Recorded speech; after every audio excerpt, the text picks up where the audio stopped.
Welcome back, ladies and gentlemen, to Gamestah's Heroes of the Storm Ember series.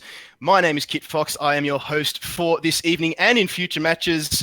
And it is a very warm welcome once again to Skimmy and Starving over in the commentary seats. Boys, we had Gaming Gladiators versus Fission. Fission recorded a win. We had to wait for Negative Synergy and Royal Allegiance to finish up, but they finally recorded themselves a win.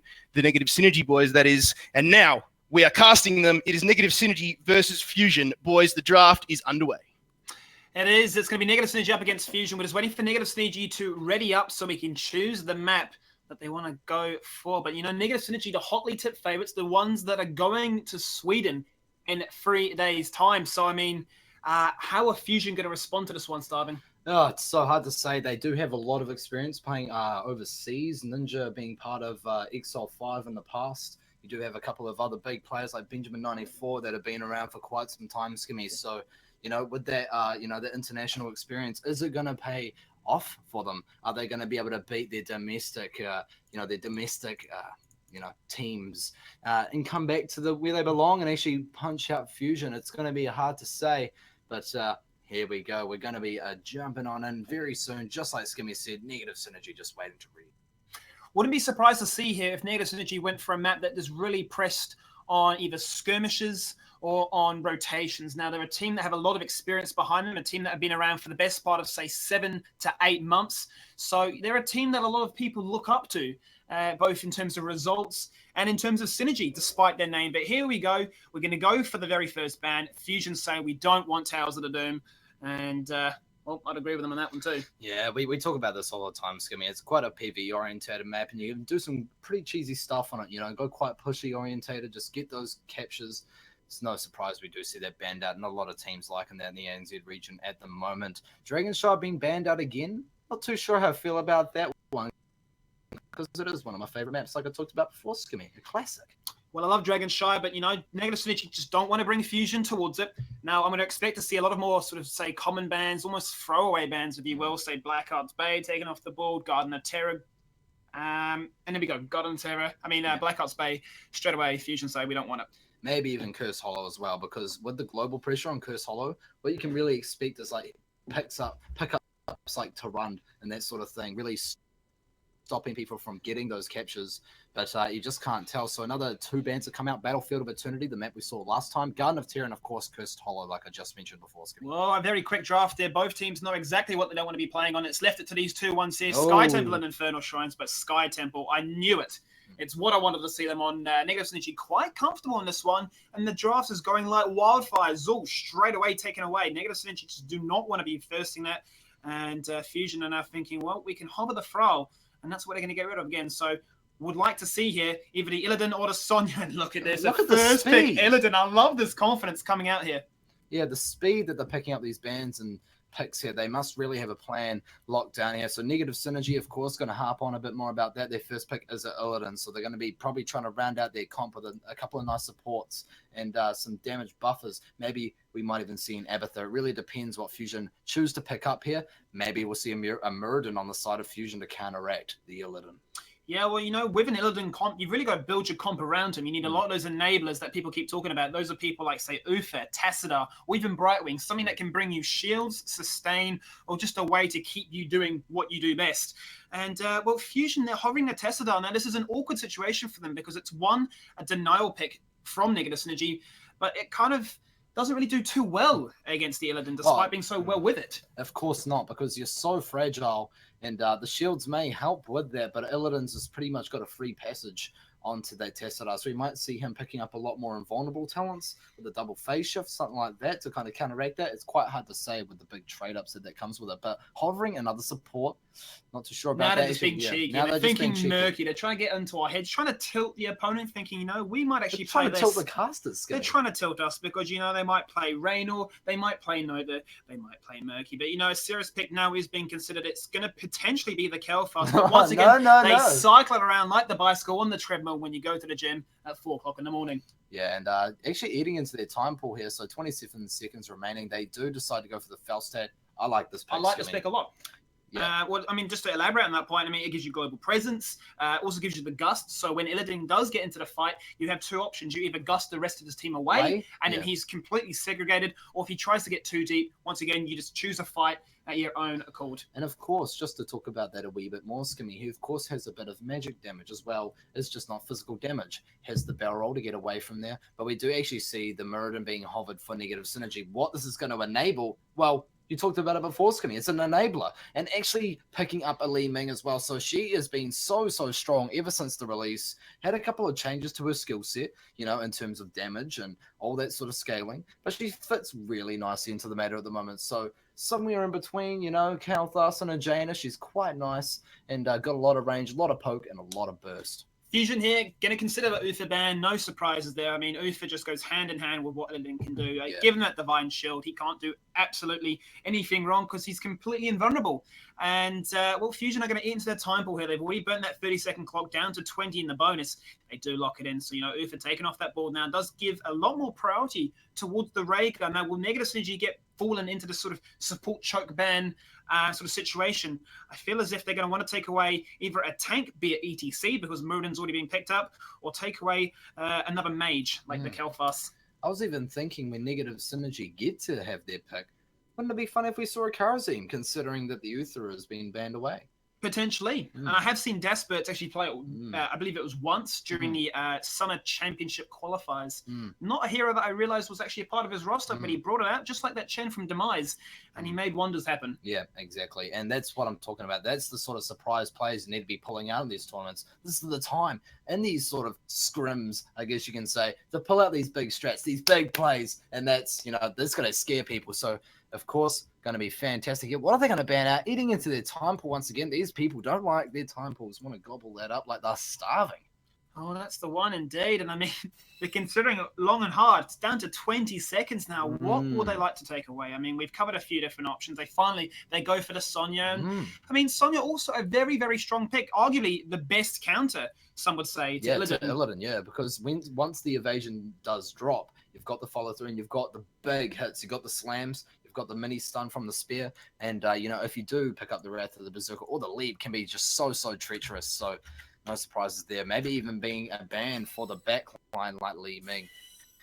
Tessa, of course, as well, so strong with any sort of attack damage orientated character. But look at that. Fusion opting to pick up Rhaegar. I really do think, Skimmy, that we might actually see a Karazim on the side of Negative Synergy. Yeah, I wouldn't be too surprised here. I mean, what would really blow my mind is if they were to go for, say, the Lieutenant Morales. Not something I've seen very often whatsoever. But, I mean, you know, Kalthus is being hovered. Rhaegar, obviously, is second nature there. It was going to happen sooner rather than later, but Kalthus down to 10 seconds on this clock. Is it going to be locked in here? I mean, he is an arguably also a very strong counter against what the Illidan can do with that Gravity Lapse, especially if you get the talent at level 4 to really reduce that cooldown. Illidan's going to spend more time up in the air than he is on his feet. Yeah, Gravity Lapse, certainly you can take a lot of damage while you're up in that, and just that small window of time, which, by the way, Skimmy, was nerfed at some point as well, so it was actually longer in the past. Get even more dangerous, but look at that, Skimmy. Actually, look, that's a punch on cop if I've ever seen one. Yeah, and I mean, the tutorial here really sort of fleshes onto towards the idea of we just want to fight on a point.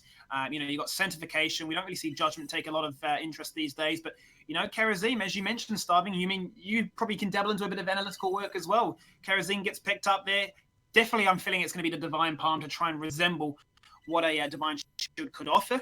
But, you know, ETC now, as he is still left up, I mean, it seems almost like a second or sort of a foregone conclusion at this stage. What else is it going to be? Yeah, well, I mean, looking at the team comp, Skimmy, looking at the draft, take the players out of it like we did last time.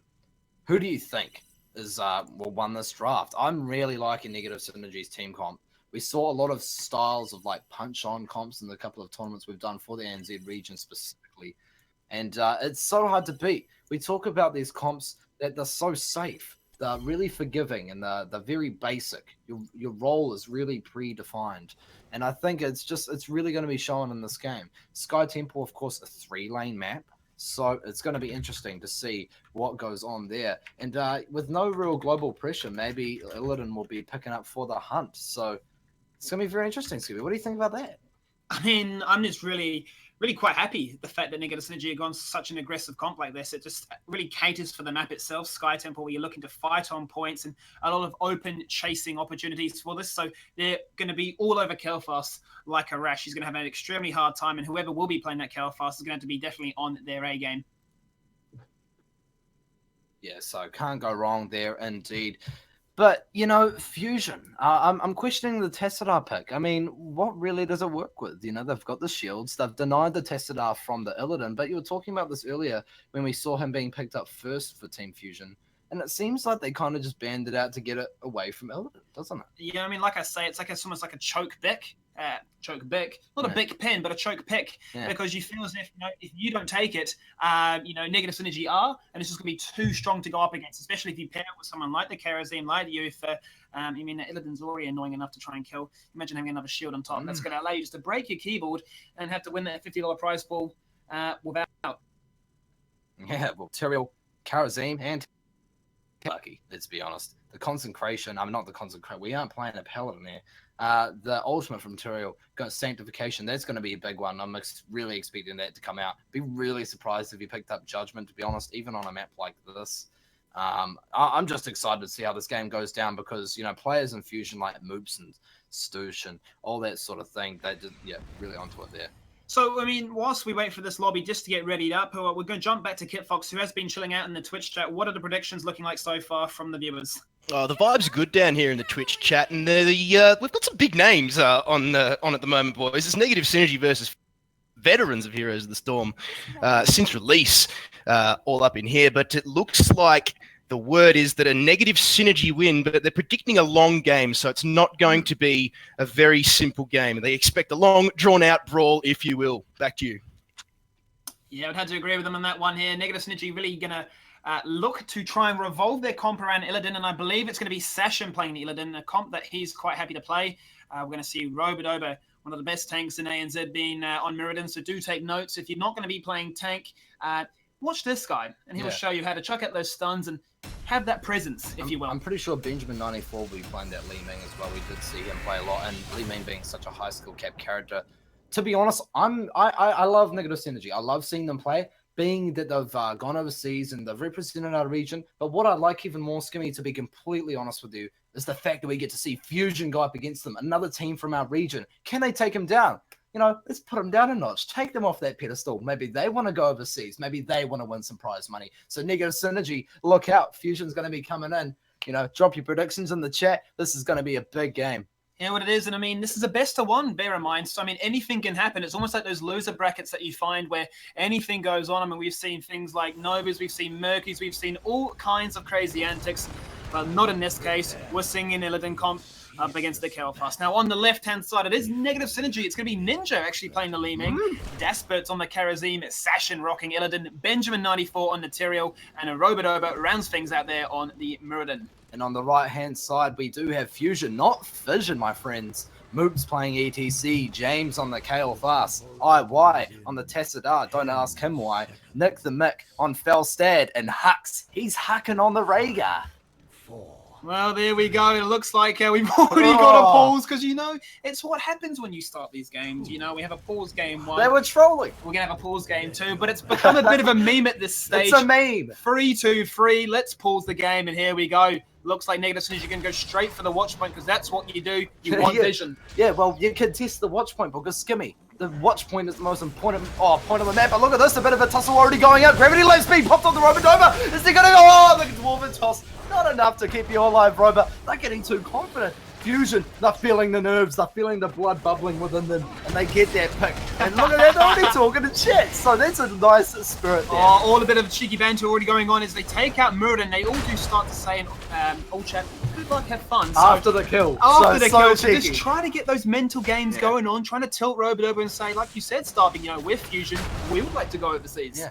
Fusion, we're going to fuse like Trunks and Goten and go Sip Saiyan 3 and just take down Negative Synergy 1v5. So it's going to be fantastic. But, you know, we are moving into the very early stages of the game. We're already in them. And the XP advantage is very much minimalistic. Oh, here goes Mirrodin. He jumps straight into that one. Moves is, the stun doesn't connect with anything this time. But Daspert's running away. Huck tries to huck it. Yeah, you can't quite find that.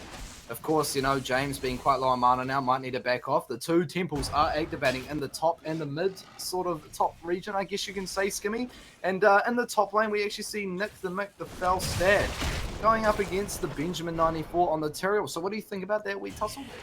Well, I mean, Falstad should have the advantage on that one, despite how Benjamin 94 places when he's done quite well. He's quite healthy, he's quite topped up, but they're going to have a bit of a fight in this mid-hand side. Yeah, Moobs needs to be very careful. He actually power slides out. Here's my call. He's my call from the Horde. And going to be dropping out of there. Going to try and hurt out, but no, needs to be a bit careful. Sashing going a bit deep as well. Actually getting body blocked nicely. James going down.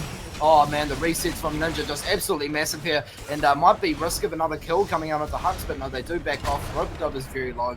Getting that passive onto the Mirrodin, which of course Skimmy is the healing over time. Once you don't take damage for a certain amount of time, you start regenerating like crazy. Look at him already. And this is an interesting concept because people say all the time in be it quick match or hero league, they say, you know, oh, kills, they're not really worth it early game. But a buzzy thing to really think about is the fact that, you know, if you've taken that kill, the enemy team can't actually soak the lane because they're physically not there. So you might not find a direct XP lead yourself, but you've actually denied XP away from the enemy team. But here we go, a fight's going in the top hand side. Jasper's being called up, spin to win, flip it to get, and gets taken out. Yeah, flick of the wrist there, you know, gravity lapse flying out. He's going to stop him in his tracks. 45, are they really wanting to fight this? So Session going pretty deep here. Takes the chain bomb to the face. It's going to be ignited. Going to have to sit back. Robodobo taking a bunch of the damage as well, but they actually managed to push themselves in. So I actually like the fusion of being a bit defensive here. They walk off. They say, you know, we got our shots that we needed. And, you know, they are one down, but they're just going to try and relax. But Nick the Mac just getting a bit too greedy there and does take the Arcane Orb at max distance. Nick the Mac, he just loves the orbs. He just wants them hitting his face all day, every day, almost like a moisturizing cream in the morning. But, you know, they go for the watch point now, and this is a scary situation right now. I mean, Negative Synergy, they have an Illidan comp, which is a late game comp, and they're ahead, one level at the stage starving. And that could potentially be a talent to you if you're not too careful, Skimmy. And that's really when you know you're in trouble. You know, XP advantage not too big, but once it starts getting into later stages of the game and you're playing catch up with maybe 2 or 3 levels, you know, you can expect to have a lot of trouble in these team fights, trying to play reactively as opposed to, you know, really trying to set the pace of the game yourself. So yeah, it's gonna be interesting. So a couple of interesting talents to look over whilst we do have this slight interval between lanes. And I mean, really, we're going to kick it off straight away with Falstad. Static Shield being picked up at level 4 gives him a shield for maximum health every time that Lightning Rod strikes. Not something we see commonly built by many Falstads around in the regions. And also we have Triumvirate being picked up there by the Li Ming, so looking to do a lot more damage as opposed to try and sustain through the resets. I think that makes a lot of sense though, Skimmy, because if you look at their team comp, they have 4 melee. It makes a lot of sense for her to be sitting very far back in the front line. I don't imagine the front line or back line for Fusion is even going to be able to get to their KO fast, so it's going to be interesting to see how that pans out and if it really works out in their favour. Nick the Mick, James and Hux are all sitting at the top here. There is a Robodobo. Wow, Mirrodin in the bush, and no, you are going to get taken out, Hux. I'm very sorry. But Rhaegar should never face Chicken Rush here, and that is just proof of that. James trying to get a return kill for himself, but no, he cannot get it. Does drop that room. Dory Explorer, when exploring, he just went down the wrong track and found himself amongst the 4 members of Negative Synergy and was like, whoops, not where I'm meant to be. But an early cap, Swipe and no swiping. Swipe and no swiping, because I mean, the night camp was picked up, an early one at that. Negative Synergy aren't phased by it because theirs has already been taken out, but now they can clear this one for free. It's not going to find as much value as they would have liked. And, well, Falstad is going to do his best to try and sort this one out, is whether or not Negative Synergy decide to keep one up here to try and even out the levels. Yeah, well, they can. Because Falstad, what can he do, Skimmy? He can flap on down. He can fly on down to any lane he likes. So he can soak Li Ming with being a bit cheeky there, but there might actually be a bit of engage. This is the solo temple. So they can choose to take this, and Li Ming isn't even there. So the XP advantage is actually on the side of Negative Synergy, and a fight looking to break out here, Skimmy. But, oh, can they actually get anything going?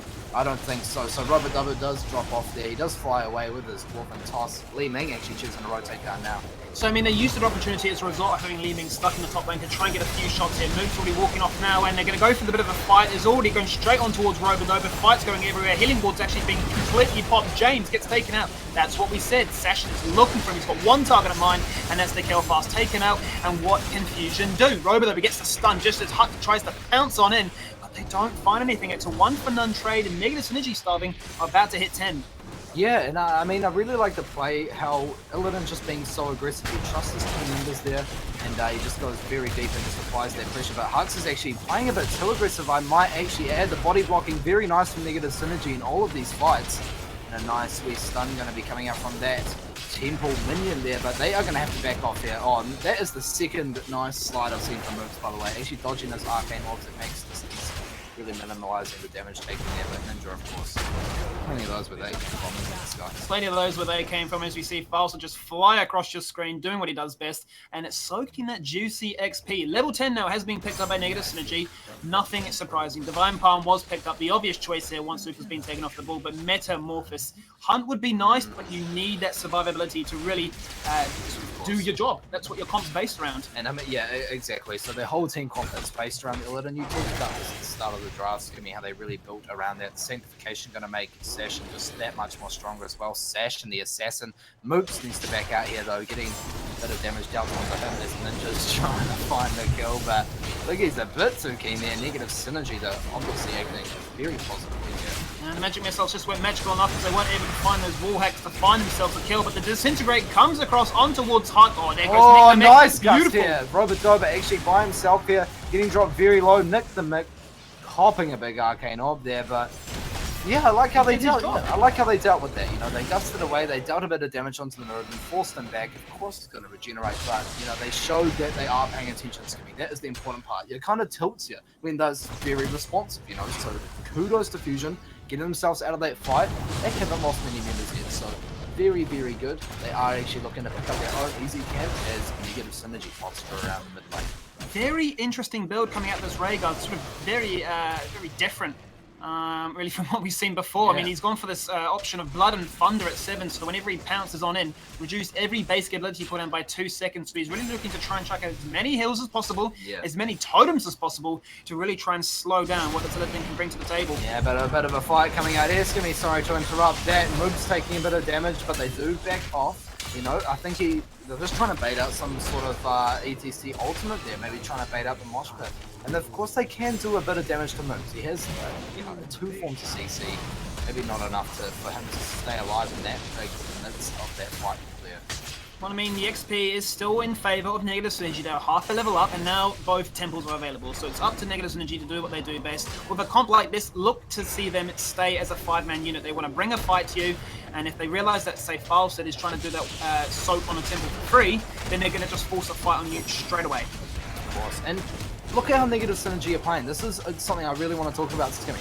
They're on the point. They're playing so... Oh my lord, but while I'm talking, in the space of seconds, Kale Thas getting blown up by Ninja and a big combo of the Orb, Disintegrate as well. Actually looking at punch on here. Robo Dober punching on onto Moops, getting the Ancestral Healing coming out onto the ETC. Is he going to turn for a mosh pit? I don't think he is. Not much of a follow-up there with 2 supports, I might say, or 2 semi-supports. And Falstad actually opting to fly back to base, going down to the bottom lane to get a bit of soak on that. But in response to that, Skinny, they already smelt the Falstad fly away. They smelt him. They smelt him hurt. They smelt him fly all the way back down to bot lane. So they're already reacting to that. Yeah, exactly. And you see Negative Synergy just realize that, you know, with 2 tanks, they can actually bully the ETC enough to warrant an Ancestral. That's a scary situation right now when both your melee bruisers are doing that much pressure. Like we said, you know, Falsa went to that bot lane to try and force that 4v5, and Negative Synergy said, well, you've taken too long because we've now finished that temple in the mid lane, so we can now rotate down to bot. We have 13 whilst you have 12, so we're finding ourselves in these great opportunities. How would you come back if you were playing on Fusion's team right now, Skimmy? How would you feel? Because you're at an XP disadvantage, they're taking the temple at the bot lane. How is it that you get back at them?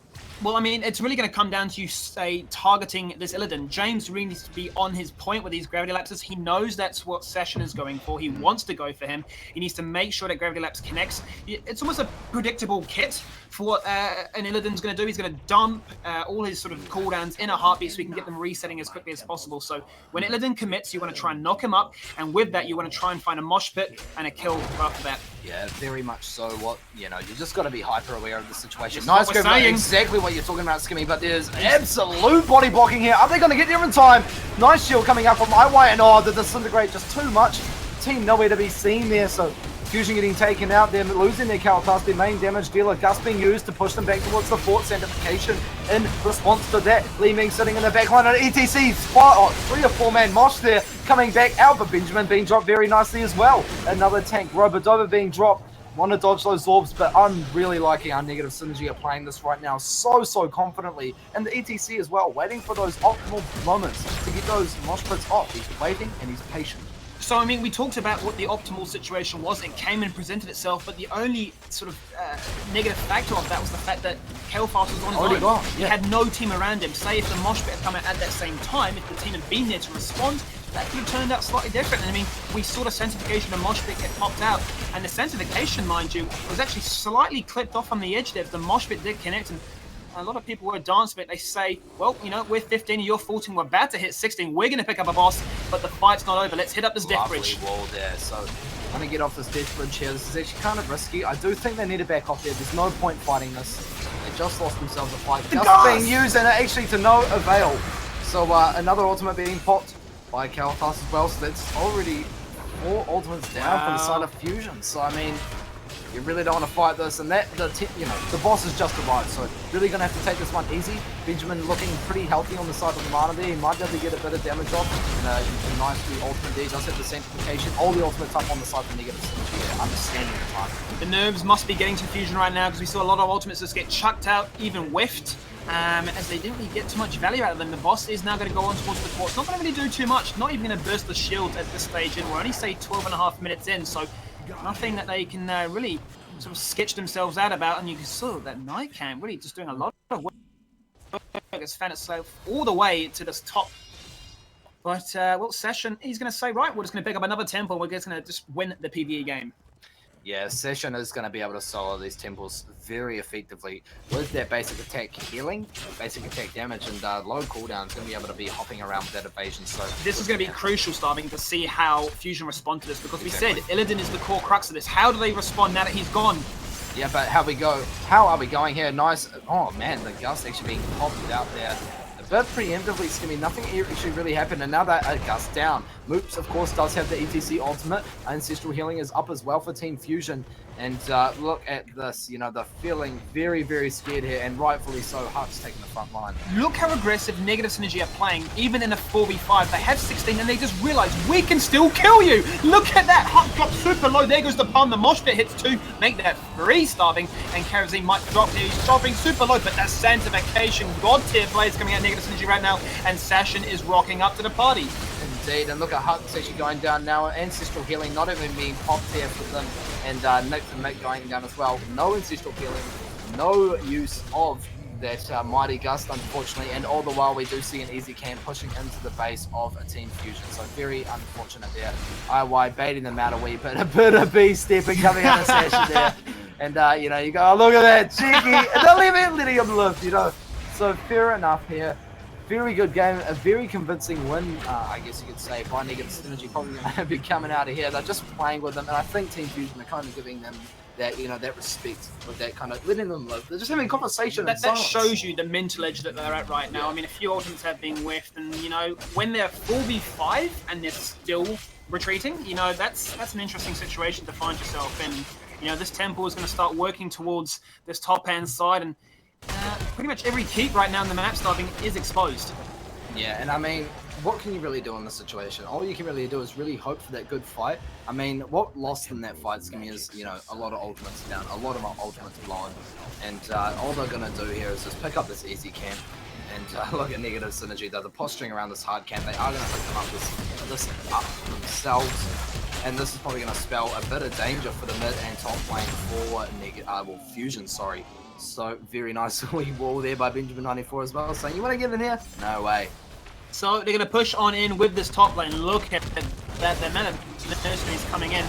It's a bit of a small army, really, and they're going to find themselves what looks like another keep Starving, but the fight to set things up. Yeah, actually, and blowing up almost instantly there, getting the nice damage coming out, and Sanctification being popped as well. The Phoenix on cooldown.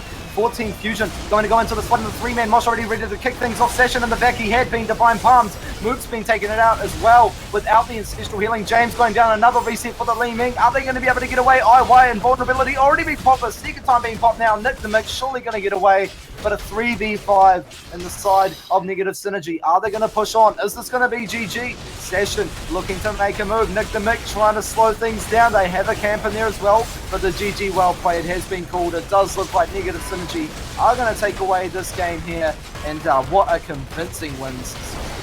Wow, I mean, Session jumped in there and the Divine Pump connected, but I don't know if it actually went off because he was so low, and I saw him jump out to go into the centrification to survive.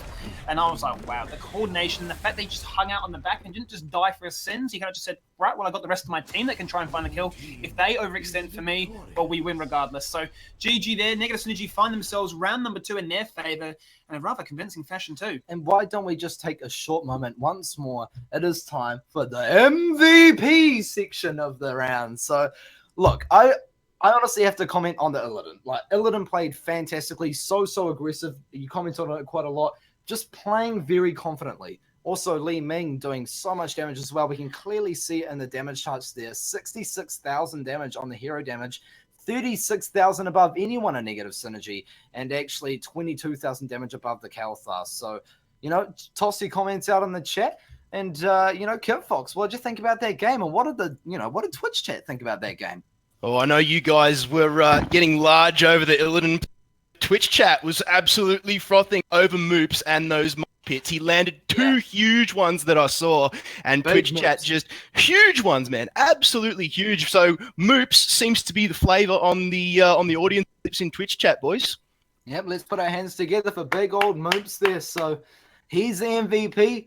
Big old Moops, the big old cow. I wonder if you have a celebratory burger. I think that might be against his nature there.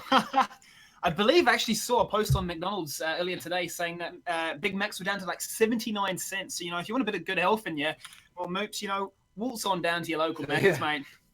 Find a couple of your brethren there. But, there we go. So round 2 is concluded on our end with the game on stream. We'll wait for those results to come on in. Do we have any word on that, Kit Fox? Yeah, boys, they actually concluded before this game actually started. They were over as quick as you like. Fission took on Tetris. Fission came off second best, so Tetris actually won that one. The Gaming Gladiators came up against Royal Allegiance, and according to Battlefy, the Gaming Gladiators won that one. So Negative Synergy winning this one. So they go 2-2-0 on the scoreboard. Once again, congratulations to Moops for earning himself the Plantronics MVP award nomination. That is for a Rig 500 HD headset to be awarded at the end of the Fire and Ice Invitational. Once again, thanks to Plantronics for that one. Stay tuned, ladies and gentlemen. We'll have round 3 of the Swiss format, the Gamestah Heroes of the Storm Ember Series. Stay tuned.